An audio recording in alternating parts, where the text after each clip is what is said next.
Bismillahirrahmanirrahim. Assalamualaikum warahmatullahi wabarakatuh. Berjumpa lagi dengan channel Baladai Nusaibah. Selamat mendengarkan dan semoga bermanfaat. Firman Allah, katakanlah, ruh itu termasuk urusan Tuhanku, dan tidak akan kamu diberi pengetahuan melainkan sedikit. Apabila telah aku sempurnakan kejadiannya dan telah aku tiupkan ruhku, maka hendaklah kamu bersujud kepadanya. Sujudnya para malaikat kepada Nabi Adam alaihissalam karena dalam diri manusia yang telah disempurnakannya itu sebenarnya mengandung zat ketuhanan atau energi ilahiyah, yaitu yang disebut ruhku. Bukan kepada sifat kemanusiaannya Nabi Adam alaihissalam. Kita semua sebagai keturunan Nabi Adam alaihissalam juga diberikan ruhnya.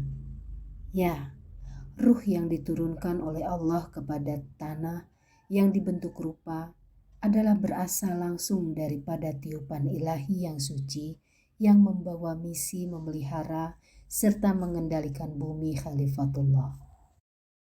Namun, ketika pikiran dan perasaan kita sebagai manusia itu mengikuti bisikan kolbunya yang sedang sakit, serta hawa nafsunya yang tidak terkendali, maka justru unsur yang sangat mulia itu mulai terbungkus, sehingga kualitas insan mengalami degradasi.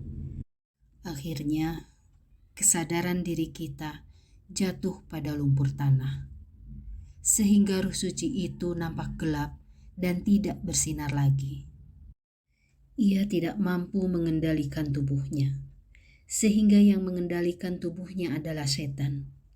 Kini tinggallah ruh yang tidak dapat berbuat apa-apa, sementara setanlah yang menggantikan kedudukan nurani sebagai pengendali pikiran, pengendali perasaan, dan batin manusia. Jadi, yang mengendalikan pikiran dan tubuh bukan lagi kesadaran jiwa, tetapi dorongan-dorongan rasa lapar, rasa haus, seks, rasa marah, malas, dan semua itu timbul karena aktivitas tubuh. Sebagaimana firman-Nya, tetapi mereka cenderung kepada dunia dan menurutkan hawa nafsunya yang sangat rendah. Maka perumpamaannya seperti binatang. Inilah yang dinamakan manusia mengikuti nafsu binatang. Pada kondisi seperti inilah, ruh berada di lubuk hati yang paling dalam, seolah ruh itu berada jauh di dasar sekali. Ini menunjukkan bahwa ruh tidak dapat melakukan fungsinya sebagai utusan Allah, sebagai rahasia Allah yang mengatur anggota tubuhnya dengan sinar keilahian untuk menata kehidupan sesuai dengan fitrah ilahi.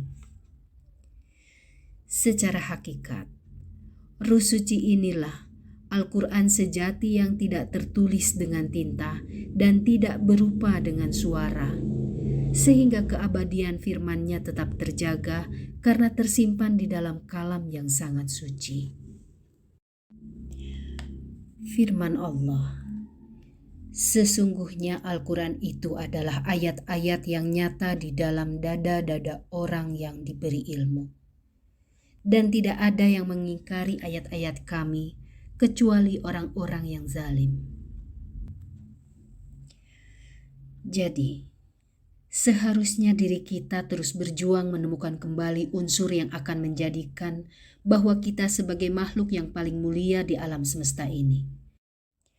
Jika kita belum mengenal kita yang sesungguhnya, yaitu diri ruh kita, maka kedudukan kita itu sama saja seperti binatang. Pada kondisi ini, sifat-sifat manusia sangat didominasi oleh sifat-sifat hewani, misalnya seperti ego. Itu adalah produk pikiran manusia dengan kesadaran rendah, masih belum mampu melakukan kontrol terhadap panca indera yang dimilikinya, sehingga dia pun tidak dapat melakukan kontrol terhadap egonya. Dan apabila hati telah dikuasai ego, maka dapat dipastikan bahwa manusia tersebut tidak akan dapat mendengar suara Robnya. Suara petunjuk Allah hanya dapat didengar atau diketahui bila manusia melalui alam rasanya.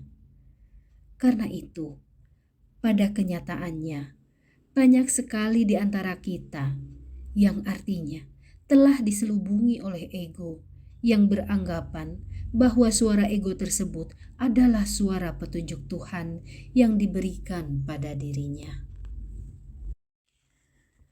Kekeliruan kita yang menganggap ego sebagai petunjuk Allah akan timbul apabila sifat-sifat rendah pada diri kita itu mendominasi dalam keseharian kita. Misalnya, seperti sifat serakah, mau menang sendiri, merasa paling suci, merasa paling benar, sombong, dan lain-lain.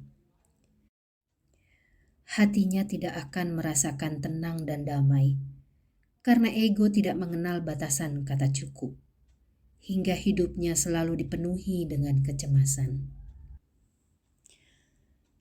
Dan merasa bahwa hidupnya selalu dipenuhi oleh berbagai masalah. Bahkan, rahmat Allah pun seringkali dirasakan sebagai masalah. Dan sulit bersyukur atas kehendak Allah Ta'ala. Pikiran dan perasaannya selalu dihantui oleh rasa takut yang tidak berkesudahan. Takut ditinggal oleh Tuhan-Tuhan palsu. Manusia yang ruhnya masih terselubung, masih rendah tahap kesadarannya. Mereka melaksanakan ibadah hanya mengejar pahala, menggapai surga, dan takut neraka.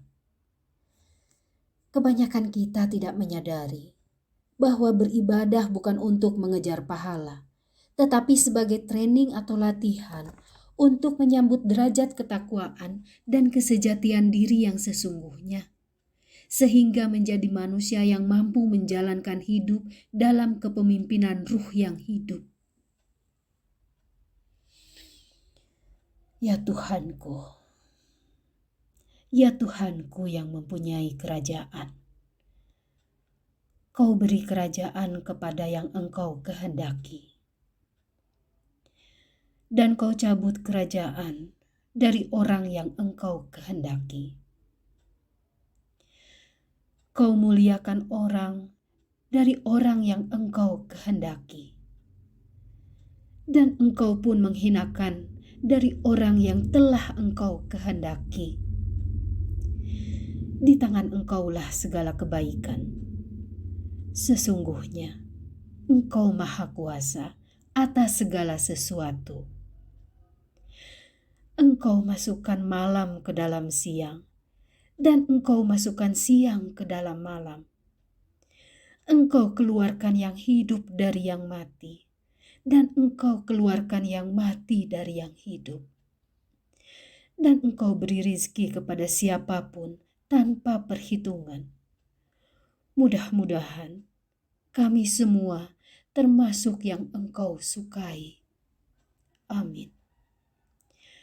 Wassalamualaikum warahmatullahi wabarakatuh.